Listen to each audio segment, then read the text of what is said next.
wasiirka arrimaha gudaha Soomaaliland Cali Maxamed Waran Cadde ayaa xisbiyada mucaaradka ku eedeeyay inay ka bixeen heshiiskii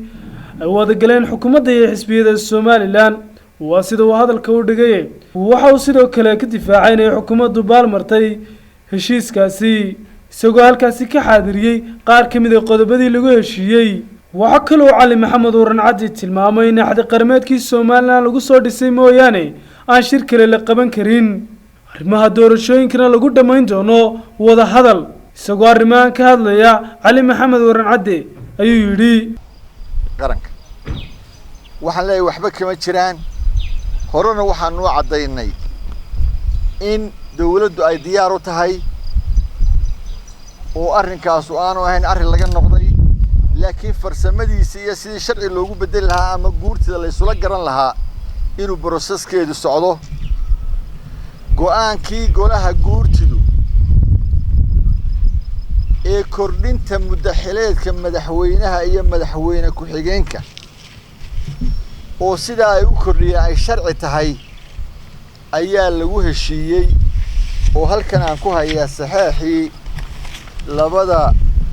saddexda guddoomiye xisbi ee qaran iyagoo ku heshiiyey artikelkaasi inuu yahay artikel saxa oo dastuuri ah oo sharci ah haddii aynu nahay ummadda reer Soomaaliland hal mar baynu qabsanay waxa la yiraahdo shir qarameed wuxuu ahaa shirkii ka dhacay Boorama wuxuu dhalay dawlad dhisan oo institutionskeedii sharciga ahayd ee dastuuriga ahayd leh oo dalkan taladeedii shacabkii iyo ciddii kale ee bariga muxuu ahay hawlaha haysayba waxaan ugu baaqayaa axsaabta mucaaradka ah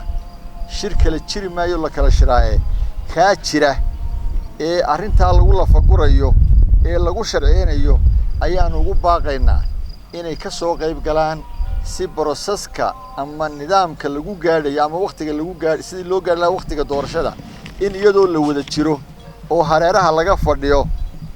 aynu gaadhno waqtiga doorashada ee lagu heshiiyey Ismaan Axmed Ismaan telefishinka caalamiga Star magaalada Hargeysa.